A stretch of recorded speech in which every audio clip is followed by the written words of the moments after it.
ಹಿತ್ತಲ ಗಿಡದಲ್ಲಿದೆ ಮದ್ದಿನ ಮಂತ್ರ, ಅಡಿಗೆ ಮನೆಯಲ್ಲಿದೆ ಆರೋಗ್ಯದ ಸೂತ್ರ, ಸರ್ವ ಖಾಯಿಲೆಗಳಿಗೂ ಸರಳ ಚಿಕಿತ್ಸೆ ಮನೆ ಮದ್ದು ಕಾರ್ಯಕ್ರಮ ಸ್ವಾಗತ. ನಾನು ನಿಮ್ಮ ಡಾಕ್ಟರ್ ಕಿಶೋರ್. ಪ್ರತಿನಿತ್ಯ ಆಯುರ್ವೇದಿಯ ದೃಷ್ಟಿಕೋನದಲ್ಲಿ ಅನೇಕ ಮನೆ ಮದ್ದುಗಳನ್ನು ನಿಮಗೆ ಈ ಸಂದರ್ಭದಲ್ಲಿ ಉಣಬಡಿಸ್ತಾ ಬರ್ತಿದ್ದೀನಿ. ಇವತ್ತೇನಪ್ಪ ಸಬ್ಜೆಕ್ಟ್ ಅಂದ್ಕೊಂಡ್ರಾ, ಭಾಳ ಸ್ಪೆಸಿಫಿಕ್, ಎಲ್ಲರಿಗೂ ಬೇಕಾಗಿರ್ತಕ್ಕಂಥ, ಎಲ್ಲರಿಗೂ ಗೊತ್ತಾಗಿರ್ತಕ್ಕಂಥ ಅಂಶ ಆಣಿ. ಆಣಿ ಅಂದರೆ ಏನು? ಸಿಂಪಲ್ ಕಾರ್ನ್, ಕಾಲಲ್ಲಿ ಗಂಟಾಗ್ತಕ್ಕಂಥದ್ದು, ಮುಳ್ಳು ಸದೃಶವಾಗಿರ್ತಕ್ಕಂಥದ್ದು, ಶತ್ರುವಿನ ರೀತಿಯಲ್ಲಿ ನಮಗೆ ಬಾಧಿಸ್ತಕ್ಕಂಥದ್ದು, ಹೆಜ್ಜೆ ಮೇಲೆ ಹೆಜ್ಜೆ ಇಡಲಿಕ್ಕಾಗಲ್ಲ, ವಿಶೇಷವಾಗಿ ಮೇಲಿಂದ ಮೇಲೆ ಆವೃತವಾಗಿ ಬರ್ತಕ್ಕಂಥದ್ದು. ಇದು ಯಾವಾಗ ತೊಂದರೆ ಕೊಡುತ್ತೆ ಗೊತ್ತಾ ಸ್ನೇಹಿತರೆ? ಒಂದ್ಸಲಿ ಬಂದರೆ ಆ ಕಾಲಕ್ಕೆ ತಾತ್ಕ್ಷಣಿಕವಾಗಿ ಅದು ಹೊಟ್ಟೋಗ್ಬೋದು, ಅಥವಾ ವೈದ್ಯಕೀಯ ಚಿಕಿತ್ಸೆಯಲ್ಲಿ ಹೋಗ್ತಕ್ಕಂತಹ ಪ್ರಯತ್ನಗಳು ನೀವು ಮಾಡ್ಬೋದು. ಕೆಲವೊಮ್ಮೆ ಅನಿವಾರ್ಯತೆ ಇದ್ದಾಗ, ಅತ್ಯಗತ್ಯವಿದ್ದಾಗ ಶಸ್ತ್ರಚಿಕಿತ್ಸೆಯನ್ನು ಮಾಡಿ ಆ ಆಣಿಯನ್ನು ತೆಗೆಸಿಬಿಡ್ಬೋದು. ಆದರೆ ಮೇಲಿಂದ ಮೇಲೆ ಪರ್ಸಿಸ್ಟೆಂಟಾಗಿ ಅದು ನಿಮಗೆ ತೊಂದರೆ ಕೊಡ್ತಾ ಬರ್ತಿದ್ದಾಗ, ಬಲಗಾಲಲ್ಲಾಯಿತು, ಎಡಗಾಲಲ್ಲಿ, ಕಾಲಿನ ಮುಂಬದಿಯಲ್ಲಾಯಿತು, ಹಿಂಬದಿಯಲ್ಲಿ, ಮಧ್ಯಬದಿಯಲ್ಲಿ, ಸೈಡಲ್ಲಿ, ಒಂದೇ ಕಾಲ 2 ಸಲ ಇದಾದಾಗ ಮನುಷ್ಯ ಹತಾಶೆಗೆ ಹೋಗ್ಬಿಡ್ತಾನೆ. ಯಾವಾಗ ತನಗೆ ತನ್ನ ಸೆಲ್ಫ್ ಕಾನ್ಫಿಡೆನ್ಸ್ ಹೋಗ್ಬಿಡುತ್ತೋ ಆವಾಗ ಎಲ್ಲ ವೈದ್ಯಕೀಯ ಪದ್ಧತಿಗಳನ್ನು ಪ್ರಶ್ನೆ ಮಾಡ್ತಕ್ಕಂಥ ಸನ್ನಿಹಿತತೆಗೆ ತಾನು ತಯಾರಾಗಿಬಿಡ್ತಾನೆ. ನಿನ್ನಲ್ಲಿ ಗ್ಯಾರಂಟಿ ಟ್ರೀಟ್ಮೆಂಟ್ ಇದ್ದರೆ ನಿನ್ನ ಚಿಕಿತ್ಸಾ ಪದ್ಧತಿಗೆ ನಾನು ಬರ್ತೀನಿ, ನಿನ್ನ ಟ್ರೀಟ್ಮೆಂಟಲ್ಲಿ ನನಗೆ ಆಪ್ರೇಷನ್ ಇಲ್ಲದೆ 100% ಇದ್ದರೆ ಬರ್ತೀನಿ. ಈ ಥರದ ಒಂದು ಹುನ್ನಾರ ಮನಸ್ಸಿನಲ್ಲಿ ಹುಟ್ಕೊಳ್ತಕ್ಕಂಥ ಸರ್ವೇ ಸಾಮಾನ್ಯ, ನಾವಾದರೂ ಅಷ್ಟೇ ಮ್ಯಾಜಿಕಲ್ ರೆಮಿಡೀಸ್ ಬೇಕು, ಆಣಿ ಬರೋಕ್ಕೆ 15 ದಿವಸ ಆದರೂ ಹೋಗೋಕ್ಕೆ 15 ನಿಮಿಷದಲ್ಲಿ ಹೋಗ್ಬಿಡ್ಬೇಕು. ಈ ಥರದ ಪರಿಕಲ್ಪನೆ, ಈ ಥರ ಪರಿಭಾವನೆಗಳಲ್ಲಿ ನಮ್ಮ ಸಮಸ್ಯೆಗಳನ್ನು ತ್ವರಿತವಾಗಿ ನಿವಾರಣೆ ಮಾಡ್ಕೊಳ್ಬೇಕು ಅಂತ ಹಠದಲ್ಲಿರ್ತೀವಿ. ಫಸ್ಟು ನಾವು ನಿಧಾನ ಪರಿವರ್ಜನೆ ಮೇವ ಚಿಕಿತ್ಸಾ ಅಂತ ಕರಿತೀವಿ. ಒಂದು ಸಲ ಕಾರ್ನ್ ಆಗ್ತಿದೆ ಅಥವಾ 2 ಸಲ ಆಯಿತು ಅಂದಾಗ ಪೂರ್ವಭಾವಿಯಾಗಿ ನಾವು ಕಾರ್ನ್ ಅಥವಾ ಆಣಿ ಆಗ್ತಕ್ಕಂಥ ಪರಿಸ್ಥಿತಿ ಅತಿ ಹೆಚ್ಚಿನ ರೂಪದಲ್ಲಿ ಆ ವ್ಯಕ್ತಿಗಿದೆ. ಮಾಂಸ ರಕ್ತ ದುಷ್ಟಿ ವಿಕಾರ ಇದು. ಹಾಗಾಗಿ ನಾವು ಅದನ್ನು ತತ್ಸಂಬಂಧಿತವಾಗಿ ಆಭ್ಯಂತರಿಕವಾಗಿ ಕೆಲವೊಂದು ದ್ರವ್ಯಗಳನ್ನು ದೀರ್ಘಕಾಲೀನವಾಗಿ ಕೊಡ್ತಕ್ಕಂಥದ್ದು ಭಾಳ ಸೂಕ್ತ ಮತ್ತು ಸಮಂಜಸ ಅಂತಕ್ಕಂಥದ್ದು ಅರ್ಥ ಮಾಡ್ಕೋಬೇಕು. ಶರೀರಕ್ಕೆ ಯಾವುದು ಹಿತಕರವಾದಂತಹ ಖಾದ್ಯಗಳು, ಯಾವುದು ಅಹಿತಕರವಾದಂತಹ ಖಾದ್ಯಗಳು, ಇದರ ಬಗ್ಗೆ ಪಥ್ಯದ ಮುಖಾಂತರವಾಗಿ ತನ್ನ ಪಲ್ಸ್ ಅಥವಾ ನಾಡಿ ಪರೀಕ್ಷಾ ಅಂತ ನಾವೇನು ಕರಿತೀವಿ, ಅದಕ್ಕೆ ಅನುಗುಣವಾಗಿ ಪಿತ್ತದೋಷ ದೃಷ್ಟಿ ಮತ್ತು ಕಫದೋಷ ದೃಷ್ಟಿ, ವಾತದೋಷ ದೃಷ್ಟಿ, ಇವುಗಳ ಸಾಮ್ಯತೆ ಅಥವಾ ಇದರ ವೈಫಲ್ಯತೆ ಏನಿದೆ, ಅಧಿಕ ವೃದ್ಧಿ ಏನಿದೆ, ಇದಕ್ಕೆ ತನ್ನ ಸ್ವಸ್ಥಾನಕ್ಕೆ ಅಥವಾ ಸಾಮ್ಯತೆಗೆ ತೊಗೊಂಬರ್ತಕ್ಕಂಥ ಶಕ್ತಿ ಸಾಮರ್ಥ್ಯತೆಗಳು ಎಲ್ಲವನ್ನೂ ಟ್ರೈ ಮಾಡ್ತಕ್ಕಂಥ ಪ್ರಯತ್ನ ಆದಾಗ ಮಾತ್ರ ರ್ಯಾಡಿಕಲ್ ಕ್ಯೂರು ನಾವು ಕಾರ್ಗೆ ಸಂಬಂಧಪಟ್ಟ ಹಾಕಿ ಕೊಡ್ಬೋದು.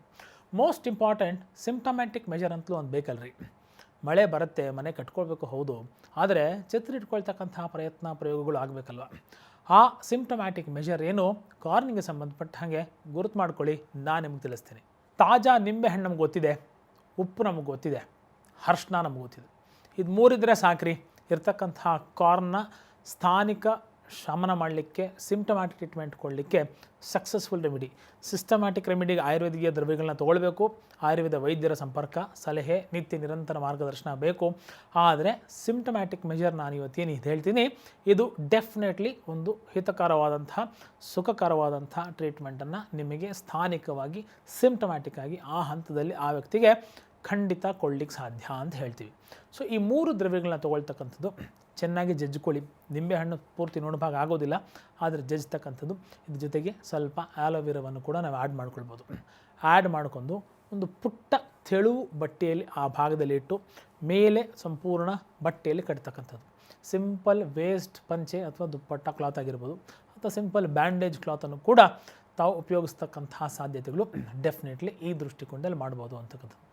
ಇದನ್ನು ತುಂಬ ಟೈಟಾಗಿ ಆನಿರ್ತಕ್ಕಂತಹ ಜಾಗಕ್ಕೆ ಇಟ್ಟು ಕಟ್ತಕ್ಕಂಥದ್ದು ನಂಬರ್ 1. ನಂಬರ್ 2, ಕಟ್ ಆದಮೇಲೆ 15-20 ನಿಮಿಷ ಬಿಟ್ಟುಬಿಡ್ತಕ್ಕಂಥದ್ದು. ಮ್ಯಾಕ್ಸಿಮಮ್ 45 ಮಿನಿಟ್ಸ್ವರೆಗೂ ಇದನ್ನು ಆ ಸ್ಥಾನದಲ್ಲಿ ಬಿಟ್ಟು ಕೂಡ ಏನೂ ತೊಂದರೆ ಇಲ್ಲ. ಇದಾದಮೇಲೆ ಒಂದು ಫೋಮೆಂಟೇಷನ್ ಅಂತ ಕೊಡಬೇಕಲ್ವ. ಇದಾದಮೇಲೆ ಸಿಂಪಲ್ ಹರಳೆ ಎಣ್ಣೆಯಲ್ಲಿ ಚೆನ್ನಾಗಿ ಆ ಭಾಗಕ್ಕೆ ಮಸಾಜ್ ಮಾಡ್ತಕ್ಕಂಥದ್ದು.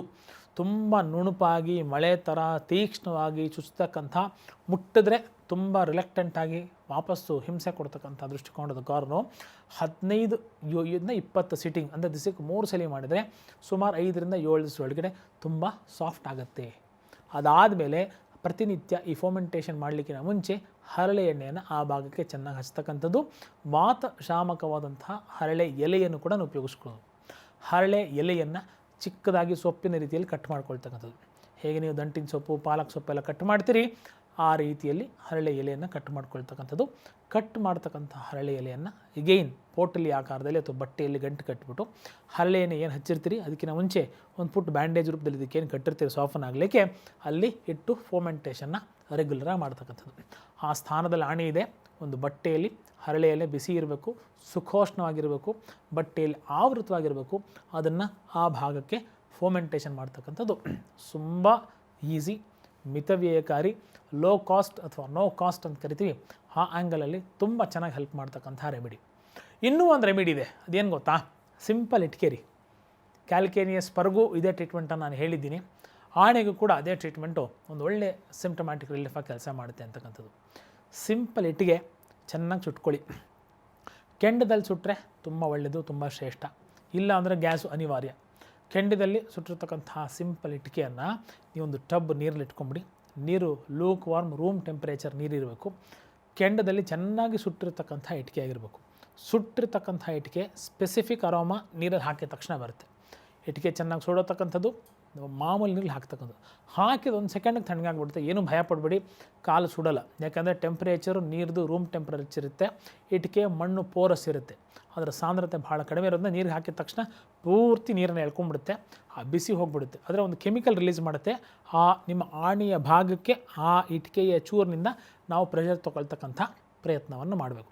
ಇನಿಷಿಯಲ್ 1 ಸೆಕೆಂಡ್ ನಿಮಗೆ ಪೇನ್ ಆಗ್ಬೋದು, ಆದರೆ 2ರಿಂದ 3 ಸಿಟ್ಟಿಂಗ್ ಇದನ್ನು ಮಾಡಿದ ಮೇಲೆ ತುಂಬ ಹಿತವಾಗಿರುತ್ತೆ ಅಂತಕ್ಕಂಥದ್ದು. This message is specifically for the senior citizens ಅಂತಕ್ಕಂಥದ್ದು. ವಯಸ್ಕರು ಯಾರು ಡಾಕ್ಟರ್ ಹತ್ರ ಹೋಗಿ ಟ್ರೀಟ್ಮೆಂಟ್ ಅಂತ ತೊಗೊಳ್ಳಿಕ್ಕೆ ಆರ್ಥಿಕವಾಗಿ ಸಪೋರ್ಟ್ ಇರೋಲ್ಲ, ಫಿಸಿಕಲ್ ಸಪೋರ್ಟ್ ಇನ್ನೊಬ್ಬ ಯಾರೋ ಕರ್ಕೊಂಡೋಗಿ ಕರ್ಕೊಂಬರ್ಬೇಕು ಆ ಪರಿಸ್ಥಿತಿಲಿರಲ್ಲ, ವೈದ್ಯರು ಸಮೀಪದಲ್ಲಿ ಇಲ್ಲ, ಅಥವಾ ವೈದ್ಯರು ನಾಳೆನೋ ನಾಳಿದ್ದು ಸಿಗ್ತಕ್ಕಂಥದ್ದು, ಅಥವಾ ನಿಮಗೆ ನಾಳೆದವರೆಗೂ ಹೋಗೋಕ್ಕಾಗಲ್ಲ.